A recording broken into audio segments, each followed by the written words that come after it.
Nuwun sewu Ndara. Kaget raosing manah kula. Mboten kanthi kanyono-nyono ing atasipun namung sak sudung kula kemawon. Namung sak papanipun Semar. Lah kok kerawuhan para priyagung sami kepareng rawuh wonten ing Karang Kadempel. Ndara. Menawi kula nandhang kalepatan dosa menapa ing badhe kula sandhang, kula mboten badhe swala. Waton wonten dasar kalepatan kula. Upami ora wipun ndika sedaya menika namung badhe paring ganjaran dhateng Semar, lelabuhan apa sing pun kula lakoni. Den, keparing abdi pun Badranaya cumadung dawuh Ndara. Kakang Semar, kula wonten dawuh. Aja kaduk ati kadron penampa, Kakang Nayantaka sayektine praptaning punta sakadang ana ing Karang Kadempel jumbuh kelawan pawarta ingkang wis ndak tampa. Nalika semana tumuli aku rembugan lawan kadangku ing Jodipati apa dene Madukara. Wondene gumala ing rembug nalika semana daya-daya panjenengan ingsun bakal kadherekake sowan ana ing Karang Kadempel. Nuwun sewu. Kabar napa lho Den? Kula kok mboten ngertos malahe. Sampeyan krungu kabar napa babagan Karang Kadempel? Pawarta saindenging jagat wis padha prisa. Bebasan jagat ing nganti kebrebeken marang kumandhanging Kyai Semar nggone kepengin bakal mbangun jiwa. Kyai Semar malah praptaning Puntadewa ning Karang Kadempel sayekti bakal nyuwun priksa. Mungguh apa ta werdine ingkang wis sinebut bakal mbangun jiwa mau. Muga kepareng ana ambabarana marang punta sakadang. Upama Kakang Semar bakal paring ilmu, upama Kakang Nayantaka bakal paring pewarah, Puntadewa sakadang ora bakal keri nedya nyadhong timbalaning Kyai Nayantaka saha yen to dikeparengake sawetara wektu punta sakadang bakal mapan ana ing Karang Kadempel. Sinambi ngenteni sabdaning Kyai Semar, mbok menawa bisa wuwuh undhak ing kawruh bisa mundhak ngelmuning para Pandhawa krana nggone Kyai Semar nedya mbangun jiwa iki mau. Kyai Semar, Kyai Nayantaka. Blegegek-ugek sadulita mel. Mboten kanthi kanyono-nyono jebul bendara kula Pandhawa menika satunggiling satriya ingkang sami lantip panggrahitane. Nadyan dereng kawiyos sing ngatur nembe ginebeng wonten saklebeting manah kemawon. Lah kok tanggap ing sasmita. Kula ora percaya nek sampeyan krungu pawarta menika saking para kawula, saking para nayaka. Ning merga sampeyan nggone Mahasingasamun wekasan saged maos batosipun Semar. Syukur Ndara, syukur. Niku tegese sampeyan-sampeyan satriya ingkang ora ninggal lantiping panggrahita, ora nggunakake tata lair tok, ning sing manggunakake tata batin. Lah niki lho. Niki sing kula senengi enten mriki niki. Racak-racaking satriya yen wis kesinungan derajat pangkat, kesinungan daya kawijayan sing ngungkuli marang sak pepadane niku adat sabene sing digunakake ming tata lair tok, batin ora tau digunakake. Lah enten wonten niku kathah para satriya ingkang keseluruh dalan sing kleru, keseluruh marga sing boten sak mestinipun. Mula Ndara, jejering satriya menika kedang ginakaken paningal lair nanging paningaling batos sampun ngantos kantun. Amargi menapa? Menawi mboten ginakaken paningal batos, badhe nungsang puyang numbuk bentus lampahipun. Iya Kyai Semar. Sabanjure aku nyuwun keterangan marang saka Kyai Semar Badranaya. Menggah apa ta wigatine dene Kyai Semar nedya mbabar mbangun jiwa mau sayektine kepiye? Niki mung rasa prihatin kula kok, Den. Raos prihatin kula dhateng kawontenan sakmenika, utamanipun kawontenan negari Ngamarta. Ngamarta menika dipunasta dening pepunjuling para satriya inggih ndika Pandhawa gangsal cacahipun jumbuh kalian dasar negari lan ugi jumbuh kalian panembahing titah. Iya Kyai Semar. Ning nuwun sewu. Beciking Narapraja kok mboten dipun kanteni kaliyan beciking para kawula, cobi to. Nek sampeyan purun mandhap wonten ing Kitha Gora, langkung-langkung wonten ing Karang Pradisan, minggahing wonten ing Parden. Negari Ngamarta sakmenika sampun beda kaliyan negari Ngamarta ingkang riyin lho, Den. Negari Ngamarta sing biyen iku negara ingkang panjang punjung pasir pawukir Lojinawi, gemah ripah karta tata raharja. Kawulane padha tentrem, kawulane padha ayem, boten suk-sukan pikire, boten suk-sukan atine. Kabeh-kabeh duwe rasa hormat ngurmati marang sak pepadaning urip ing bab samukawisipun. Ning sakniki kok benten. Sakniki adoh sungsate. Kawula Ngamarta racak-racake padha nggugu karepe dhewe, malah luwih-luwih ora percaya marang pernatan hukum negara Ngamarta sing digunakake hukum pribadi diri pribadine dhewe. Waton kasembadan sing gegayuh, pundi-pundi kathah regejegan, pundi-pundi kathah bentak sirah, kawula pun boten tentrem. Gesanging kawula menika raosipun namung was-was kuwatir durga ngongso-ongso lan sak piturutipun. Kawontenan ingkang mekaten menika kala wau nuwuhaken tandha prihatos sak lebeting manah kula. Tumuli kula kepengin bangun jiwanipun para kawula supados wangsul minangka dados jejering kawula negari Ngamarta ingkang pitados kaliyan pranataning hukum lan pitados kaliyan menapa ingkang dados gegebeganipun negari Ngamarta.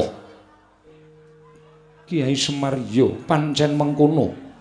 Malah aku ngaturake panuwun Kiai dening atase ming sak Kiai Semar nanging banget nggone nggatekake kahanan negara ing Ngamarta.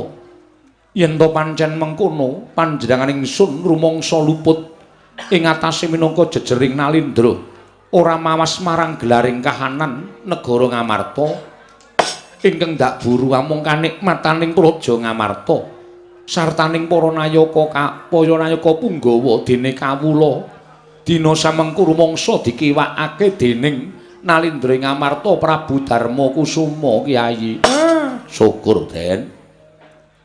Wong niku lu apik-apike wong niku nek gelem ngakoni luput, apik-apike menungsa niku nek gelem ngakoni salah. Ngoten.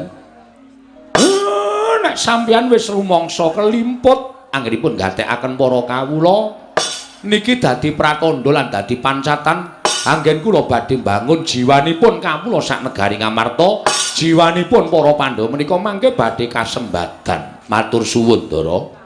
Iya, Kiai Semar.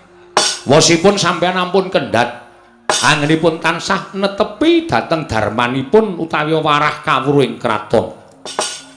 Warah kawruhing kraton piye, Kiai Semar? Napa kudu kula baleni melih? Mergi sampeyan pun diwulang duk nalika badhe jumeneng nata wonten negari Ngamarta duk nalika semanten.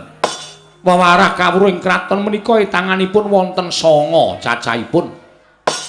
Ana 9 Kyai nggih.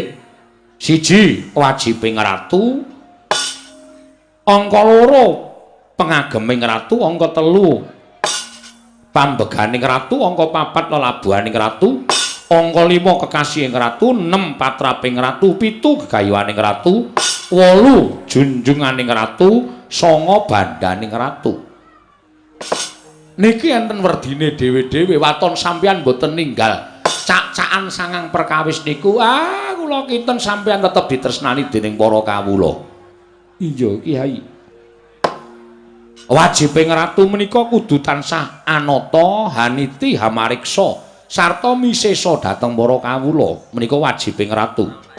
Angka 2 pengageming ratu menika sampun ngantos tinggal marang pakarti sama beda dana denda. Mboten sah kula jlentrehke wong sak donya niku wis do ngerti kabeh tembung sama beda dana denda. Iya. Angka 3 pambeganing ratu, sipating ratu kedah saged hamong, hamut, hamengku sarta hamangkat.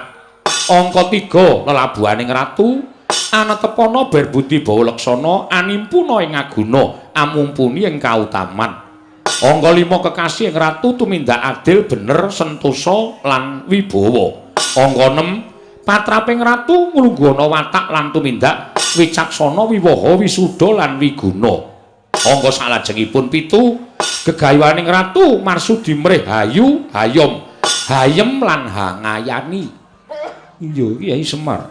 Angka 8 junjunganing ratu murih sageta jejeg adeking praja katentremaning kawula sambung memitran liyan praja kerukunaning bebrayan agung.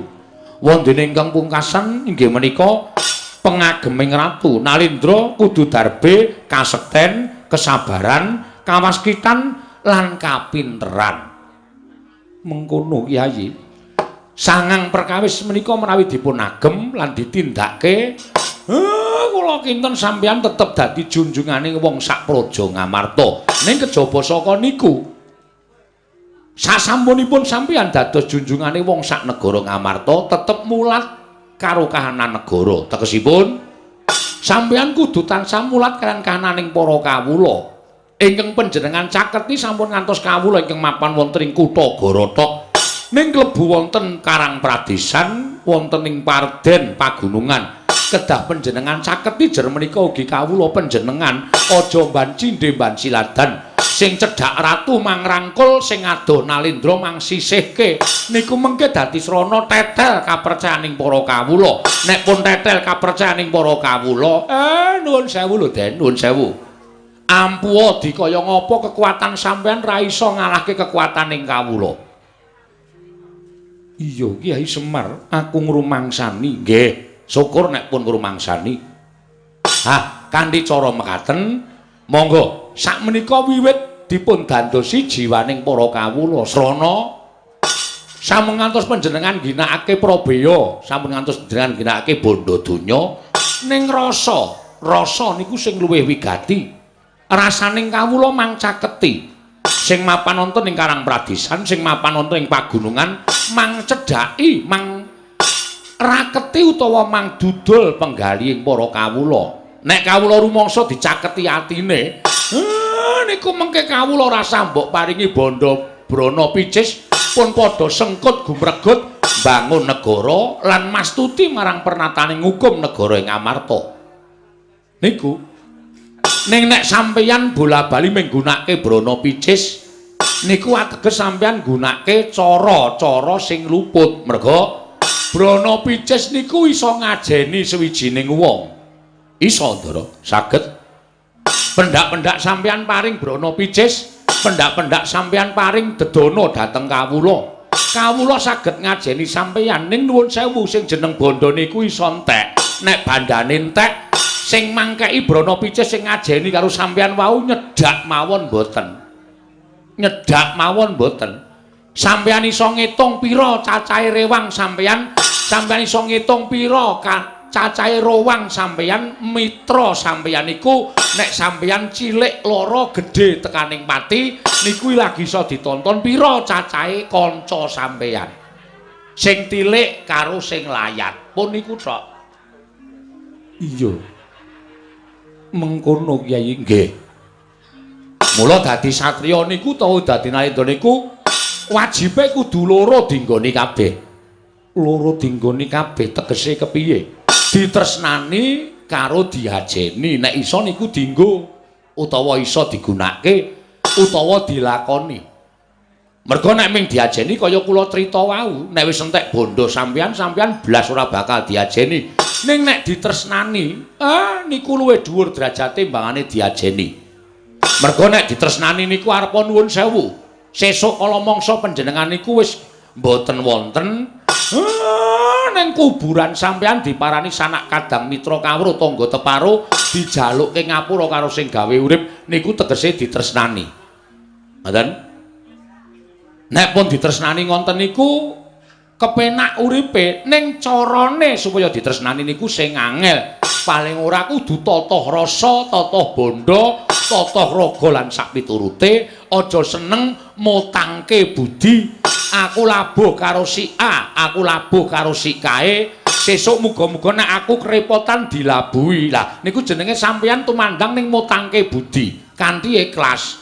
Mboten sanduwe pamrih napa-napa. Rungokke, Tru. Kowe senengane nek labuh karo aku mesti ya mutangke budi. Wah, bapak nek do ngene iki kok ya Ngendikane ya titis ya Reng. Wah, bapak ki nek metu petake ya ora kaya Semar. Mula bapak ki diarani Sang Hyang Bathara Ismaya Ngejawantah. Lah iya. Aku seneng ngrungokke bapak nek kojah ngene iki iso temamem ning ati tenan. Ya, Gong. Rak. Kok ora piye to? Aku Semar omong ngene ora tau percaya to. Lah kok kowe meneng wae ndangku ngisra ndara-ndara Pandhawa do rawuh mrene. Kowe do percaya ora masalah. Nah aku ora kok. Nek Semar ki mandi omongane kowe ora aku wis sugih wingi-wingi. Nyatane seprene ya ijik kere kaya ngene kok. Weh. Ditresnani karo diajeni. Loro-lorone kudu dicakup wae lah. Ora arep tak gagas. Ya aja ngono ya. Iki arep dikaya ngapa iki bapak ngono lho. Mesti nek ngendika ki kadang kala ana mandine. Menungso siji lan sijine iki jarene duwe kodam dhewe-dhewe. Kodam apa? Kodam ki nek omong sok mandi. Kala mangsa kowe ngelokke bocah kandhani ngeyel, njungkel ning dalan. Mongko lagi mandi-mandine omonganmu, njungkel tenan bocahe. Nek bapak omong Bagong ora manut kere selawase. Weh, wis suwe nek le kere iki. Ora usah nganggo kodam wis ora duwe apa-apa. Nuwun sewu mboten sah dirungokke omongane anak-anak kula.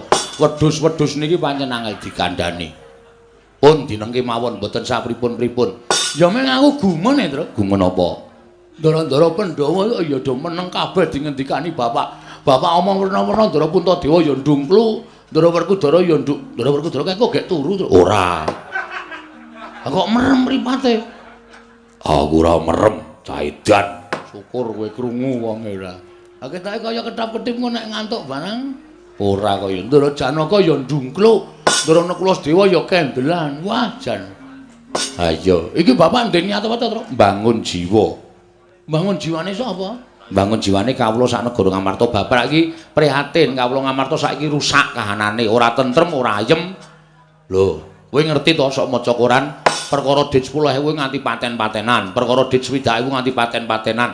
Ha kuwi bapak sedih, kok kawula kok ora tentrem, kok ora duwe rasa semanak antara siji lan sijine. Mula bapak pengin bangun jiwaning para kawula. Oh, ayo wis.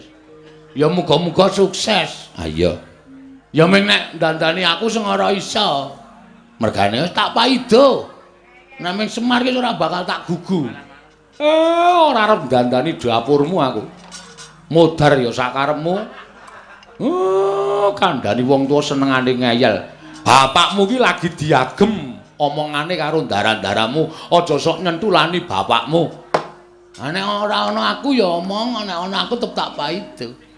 Aku ora percaya kok. Aku wis ra kompak dhewe kok. Ra kompak piye? Anak-anake rupane do apa abang enom kowe kok brom dhewe wis coba. Mbok ya nganggo kompak, jeneng panakawan ki seragam. Ora kok ndeweki. Iki kudu nganggo iki. Nek ora nganggo iki kok ndak dukani. Sapa sing dukani? Sinuwun Prabu Darmakusuma. Merga Sinuwun Prabu Darmakusuma kuwi wis sasmita karo aku, kudu nganggo iki. Oh ya wis, nek ana sing dawuh ya wis. Kyai Semar, kula Ndara. Kanthi cara mengkono Puntadewa nyuwun lawan Kyai Nayantaka. Nggih, keparengipun tuntunan laku ning Pandhawa supaya bisa mujudake negara ingkang kaya wingi uni. Kyai Semar, nadyan kudu apa wae ingkang katindakake upamana syarat sranane paringa pangandika kadangku papat ora bakal wegah nggone budidaya golek syarat srana. Wah, Semar yo yen pancen Pandhawa bali kaya wingi kudu ana syarat sranane paringa pangandikan. Mengko aku ingkang bakal golek syarat srana supaya iso kasembadan penjangkaning Semar nggone bakal bangun jiwaning kawula sak negara Ngamarta. Semar Badranaya. Semar